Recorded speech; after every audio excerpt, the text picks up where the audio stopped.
Shalom. I want to give all praises, glory, and honor to Yahweh, Ba'ashem, Yahweh Shai, Ba'ashem Rakakwadash. Honors to our elders and apostles, a great millstone that taught us his truth.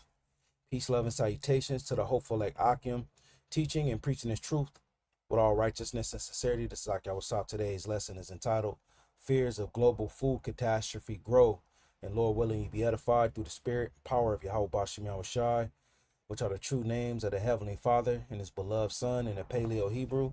And as always, the sit downs, the lessons, the street speaking. It's for the remnant, the elect, the Israel, the Most High, to use the gospel preach. And as always, we focus on prophecy, or in the part of the end time prophecies that will be a famine. All right, which let me go ahead and pull it up here in Matthew, the 24th chapter. This chapter goes into two different time periods. It goes into the events leading up to the Roman siege of Jerusalem that took place in 70 AD, as well as the events, signs, and prophecies leading up to Yahweh's glorious return. When you go here to Matthew 24:7, it says, "For nation shall rise against nation," and there's a looming civil unrest. All right, it's going to be a societal unrest here. All right.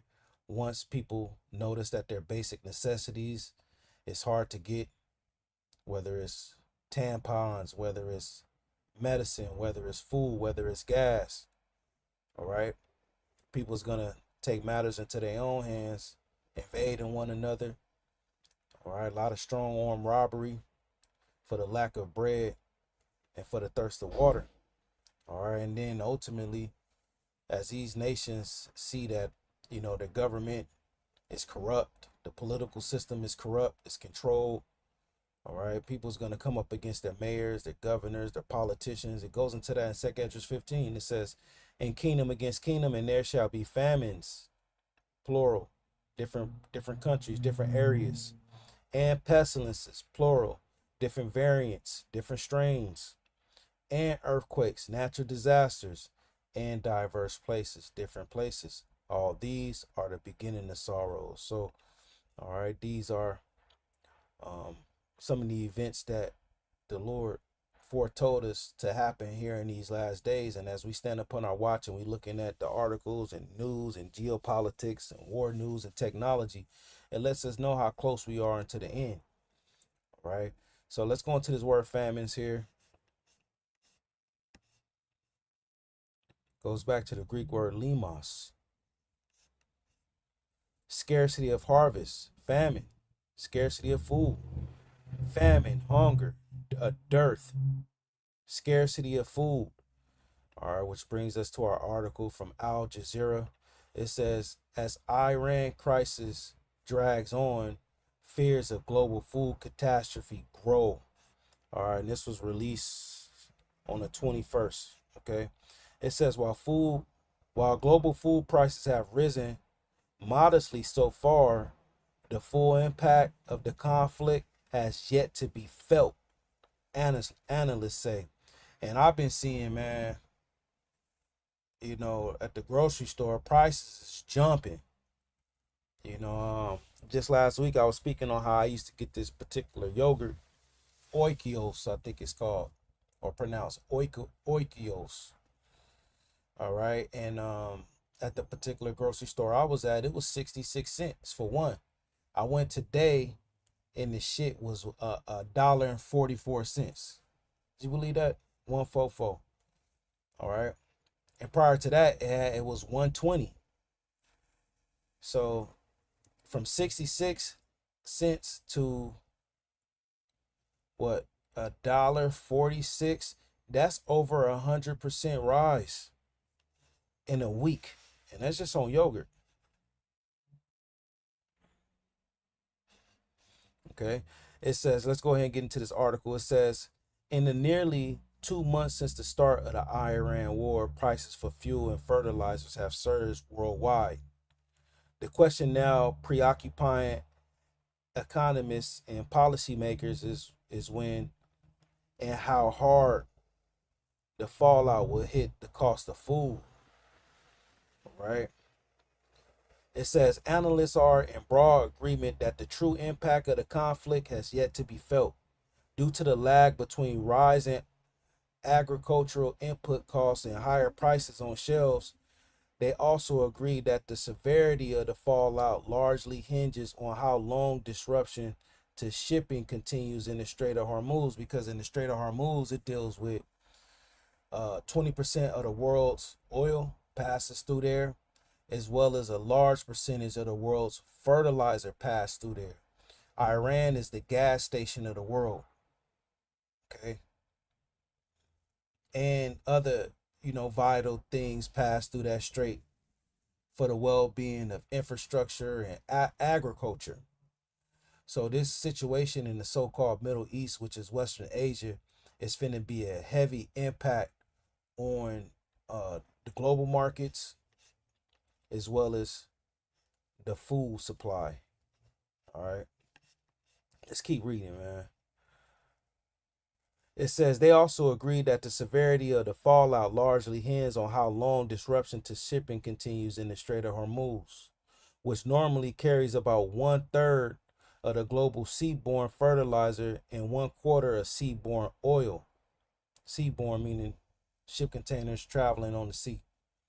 Food prices will definitely rise in the coming months, making it more difficult for many people around the world to afford adequate and healthy diets. Matt Quam, executive director of Center for Development Research at the University of Bonn in Germany, told Al Jazeera. Poor people in Africa and Asia will be hurt the most because they have to spend a high share of their income on food anyway. Hunger and undernutrition will very likely rise. The Food and Agriculture Organization last week warned that the prolonged crisis in the Strait, which Iran has closed in retaliation for the United States and Israel's war, could lead to a global food catastrophe. Let's look up this word catastrophe.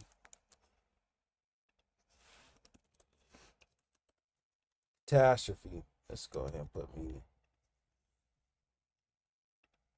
Catastrophe. A catastrophe is a sudden, man.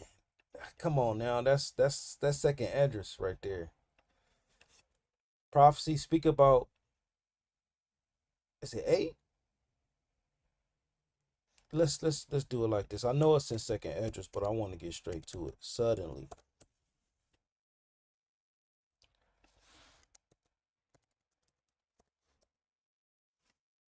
Apocrypha. Man, let's just pull up the whole chapter. Second address 6. We normally, go into the 9th verse. You may hear us speak about the 9th verse. I'll go ahead and read it. For Esau, the nation of people that's in a position of power. And it starts off with the elites. The scriptures calling the hosts of the high ones who are on high in Isaiah 24. Is the end of the world. This word world goes back to the Greek word eon or ion, which means a period of time, an age, an unbroken rule. So Esau is the end of an age, which we're entering to that end, and his end is associated with him being revealed and exposed and prophets being raised up, prophesying against him, and Yahushua coming. And Jacob is the beginning of it that follows. So the Israelites are going to rule after Esau is put down. When Yahushua come and bring justice and judgment in the earth, he's going to establish a new heaven and a new earth wherein dwelleth righteousness, the kingdom of Israel, which is his kingdom, and we being joint heirs with that. All right, and then it goes into signs and prophecies that will be happening during the time of Esau's rule, which these are tokens to let us know that, look, we coming to the end. Now, when we go here, I'm going to start at the 21st verse. And the children of a year old shall speak with their voices. All right. During the time of C19, you had pandemic babies, and they were saying that these babies were advanced. All right. Highly advanced in the children's of the 4 generations. And a woman with child shall bring forth untimely children of 3 or 4 months old. These are what they call in the medical field premature babies, and they shall live and be raised up. So in the hospitals, the ICU and no, I think in NICU intensive newborn care unit. All right. That technology that they have to put babies and infants into these incubators, and they can monitor them and raise them up. The Lord gave Esau that technology. All right. Our God is a God of knowledge, and through him actions are ways. So the Most High dropped some wine on oil, some wine on Esau. It gave him some wisdom. All right. And it's not for them to be exalted. It's for the counsel of the Lord to stand. All right. Verse 22. And suddenly shall the sown places appear unsown. What are the sown places? The full storehouses shall suddenly be found empty. And when you go into these prophecies, don't have the mindset of, okay, these things have to happen in chronological order. Okay, the 21st verse got to hit, and then the 22nd verse, and then the 23rd verse. It doesn't work like that. These are the events that will be taking place during the time of Esau's rule, all right, as he heads to his end. All right, suddenly. And just like it said here, when we were looking up the word for when we were looking up the definition of the word catastrophe, it says a catastrophe is a sudden, unexpected event causing great damage, suffering, or destruction. It represents a often fatal disaster, calamity, or total failure, originally referring to the final tragic end of a drama. It now frequently describes environmental, financial, and personal disasters. So they foreseeing a global food catastrophe, a fatal blow to this food system that comes upon this place on a sudden. And that's what the prophecies say. Okay, let's continue on in this article. It says India, Bangladesh, Sri Lanka, Somalia, Sudan, Tanzania, Kenya, and Egypt are among the countries most at risk. But guess what? The prophecies speak about how America, which is Babylon the Great, is the focal point of the Lord's judgment. Now, like we were reading in Matthew 24th chapter,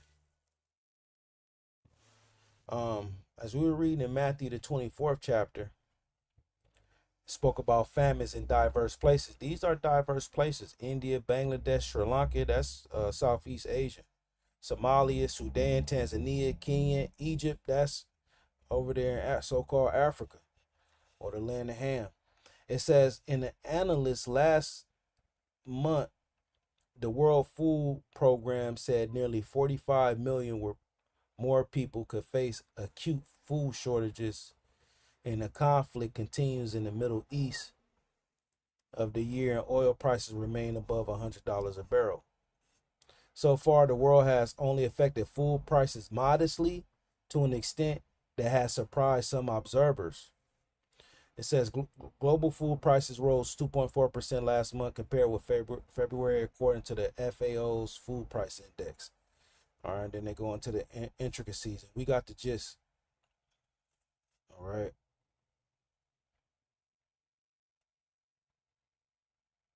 Wheat and maize future. Okay. The point is, the situation over there in the Gulf or Hormuz is going to have a major effect on the global food supply. All right. They're not saying, they're not speaking about, it doesn't say America in here. But remember, America is the focal point of the Lord's judgment. All right. Now, when you go into Revelation 18, great chapter, Babylon is falling. All right. 18:1. And after these things, I saw another angel come down from heaven, having great power. And the earth was lightened with his glory. These angels, which the Lord used as instruments to forward his counsel upon the earth, they travel in what the world ignorantly calls UFOs. It says, he cried mightily with a strong voice, saying, Babylon is falling, and it's become the habitation of devils. These desert-like creatures, after America is destroyed, it's going to have these unclean birds of prey, dwelling here ravens, um, owls, so on and so forth. In the hold of every foul spirit, in the cage of every unclean and hateful bird. For all nations have drunk of the wine of the wrath of her fornication. America's policy, whether it's its monetary system, whether it's its religion, whether it's its finance, financial policies, you know, um, it's these different countries have welcomed America's military bases, right? The way they set up their presidents, so on and so forth. Western culture in the whole, all these nations outside of America have drunken of that wine, and they've been made drunk. And the kings of the earth have committed fornication with her. These kings have laid in the bed with America through trade policies. And the merchants of the earth have waxed rich through the abundance of her delicacies, because America is a great import country.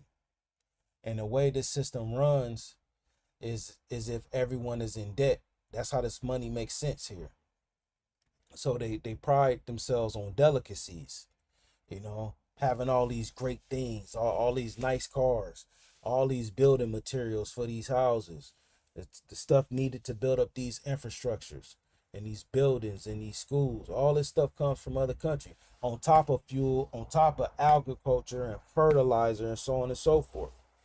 It says, and I heard another voice from heaven saying, come out of her, my people, that ye be not partakers of her sins, and that ye receive not of her plagues, which the ultimate plague, pursuant to Zechariah 14 and 12, is thermonuclear destruction. The elect is going to get delivered out of America before that plague be sent over here. It says, for her sins have reached into heaven, and the Most High have remembered her iniquities. All right, now when you go down,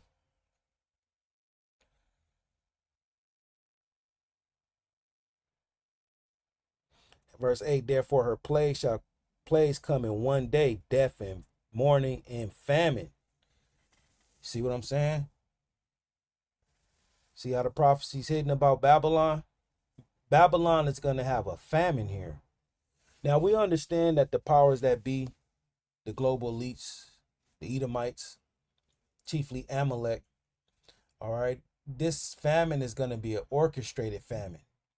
All right, Esau, his lot is that he should take peace from the earth, and that he deceived the world, and that they killed each other with the sword. So in order for Esau to convince people to take that implantable technology, the MOTB, which I'm referencing Revelation 13 and 16, all right, it has to be a mourning and famine out here. So Esau, he's this plays into Esau's agenda. A global food catastrophe, that's right up Esau's alley. So he wants this stuff to happen. Esau and his left hand wisdom and technology and science and computers and algorithms and all that, best believe that technology that he used, scriptures speak about how these devils have trusted in their wickedness, their enchantments and their sorceries, which is Esau's technology. That technology told him the outcome of the Strait of Hormuz. Ben told him that outcome. All right, the Most High has opened Esau up to the future, or the prophecies on the left hand side. He just uses this, the internet and algorithms and all these different things to create these outcomes, and they be on point. All right. It says, and she shall be utterly burned with fire, for strong is Yahweh, power who will judge her. So part of America's future is that there's going to be a lot of death, mourning, and famine, and ultimately the second death, which is by fire, coming here. All right. So I actually want to get into Baruch 4. I'm going to read a little bit of this and we're going to close out. We already sounded the alarm. But there is comfort. Baruch chapter 4 and 27. Be of good comfort, O my children. All right. The members of the hopeful elect. And cry unto Yahweh. And we do so by these videos. Even when we throw up our prayers, it says, for you shall be remembered of him that brought these things upon you, the curses. All right, and our welfare has been accomplished, man. Most High is finna pardon our iniquities, and all those curses that fell upon us, that cup we had to drink, Esau's finna drink it as well as the nations. All right. It says, for as it was your mind to go astray from the Most High, so being returned, seek him 10 times more. And the Lord put the Spirit on us. You know, the Lord got angels working on the minds of the men out there on the highways and the byways to keep us in the ways. It says, for he that hath brought these plagues upon you shall bring you everlasting joy again with your salvation. So the Lord going to deliver us. Take a good heart, O Jerusalem, for he that gave thee that name will comfort thee. And we've been comforted with the Spirit of truth, which the only way we were able to get the comforter was through Yahweh's death, burial, and resurrection. All right. And the comforter is the understanding of the secrets and mysteries found here in the scripts. The Lord sent the angels to work on us to get into these things. And it starts off with our elders and apostles of great millstone. So through the ministry of the prophets, the Lord has the comfort going out. And look, we're not going to be affected by this. Now we're going to be tried, but the Lord going to make a way for us. Let me pull this up over here, as it did say in this chapter, you know, be comforted. We go here to Psalm 37, right? We're going to go back to Baruch. Psalm 37 and 18, the Lord knoweth the days of the upright, members of the hopeful elect, and their inheritance shall be forever our kingdom. It's an unbroken rule. They shall not be ashamed in the evil time, and in the days of famine they shall be satisfied. So that's the comfort of the scriptures, that you might have hope, that it's already foretold that during the time of famine we're going to be satisfied, we're going to be taken care of. So don't let these things that we go into, as it says here in 2 Thessalonians, the 2nd chapter, all right, and 1, now we beseech you, brethren, by the coming of our Lord Yahushua, and by our gathering together unto him, that ye be not soon shaken in mind, nor be troubled, neither by spirit, nor by word, nor by letter, as from us, as that day of Yahushua is at hand. And the day of Yahushua is not limited to just him coming, it's the events leading up to him coming. So look, when we going into these things, when we plucking these articles out, we going into how it's finna be famine and prices and energy crisis and fuel rationing and home invasions and all this crime and all this stuff finna be cracking out here. Look, don't be soon shaken in mind. Don't be troubled by these things. These things gotta happen. All right, this place is wicked, man. We read about it in Revelation 18. All right. So back in Baruch 4 and 30, take a good heart, O Jerusalem, for he that gave thee that name will comfort thee. You being comforted with the Spirit of truth. Miserable are they that afflict thee and rejoice at thy fall. Are these nations? Psalm 83. Miserable are the cities which thy children have served. Miserable is she that received thy sons. America. All right. That whore. All right. As it says here, miserable are the cities. So a global energy crisis. All right. Rationing out fuel, which Lord willing, I got a lesson tomorrow I'm going to do for the Sabbath. Which the Sabbath come in tonight. Thursday Eve to Friday Eve. That's the phases right now. And, you know, they speaking about how, you know, certain countries is dealing with rationing out energy, rationing out fuel. And that's coming here, man. Just like during the time of C-19 and we seeing that same play being ran, all this stuff was happening outside of America. Motherfuckers was getting masked up. They was dropping. You know, the deaths was up. Hospitals was full. They had to build up little makeshift hospitals. And then what happened? It came straight over here. All right. So miserable are the cities which thy children have served. We all served in these cities and did all these jobs and stuff here, man. It says, for as she rejoiced at thy ruin, this place rejoiced at the downfall of the Israelites, and was glad at thy fall, so shall she be grieved for her own desolation. For I will take away the rejoicing of her great multitude, and her pride shall be turned into mourning. We read about it in Revelation 18.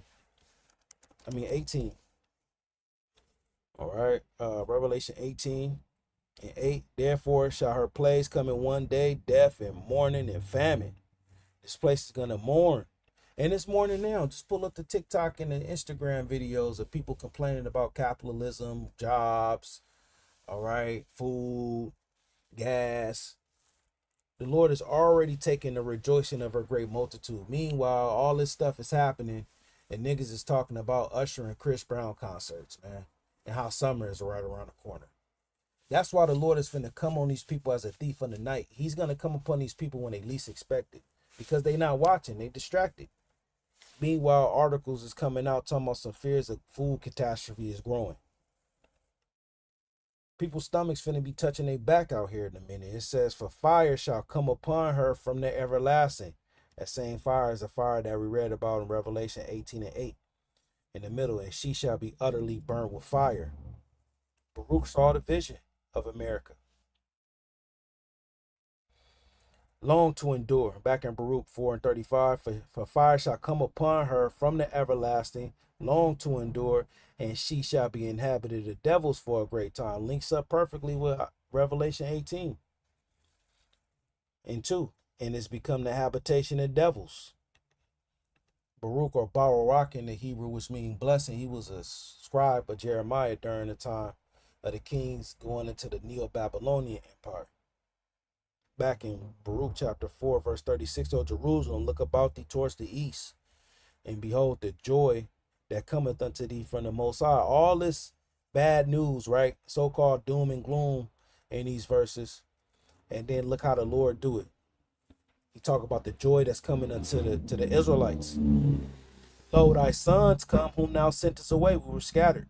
They come gathered together from the east to the west by the word of the Holy One, rejoicing in the glory of Yahweh. So the Lord is gathering his men by the word, and within his word it has these said perils, these events, these prophecies, the counsel of the Lord, and it's standing. All right. And soon, very soon, in the very near future, we're gonna feel these ripple effects from the situation over there in Western Asia.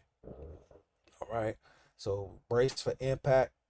All right, we read in 2nd Esdras 6:22, suddenly shall the sown places appear unsown, and the full storehouses shall suddenly be found empty. And one of the definitions for catastrophe, when we went into it, was a sudden, unexpected event causing great damage. The Most High finna destroy this bitch. And once Esau is destroyed, all right, then we'll rule for eternity under our Lord Yahweh Shai. I want to give all praises, glory, and honor to Yahweh, Ba'ashem, Yahweh Shai, Ba'ashem, Kakwadash, and double honors to our elders and apostles, a great millstone that taught us the truth. Shalom, Akim, stay watching.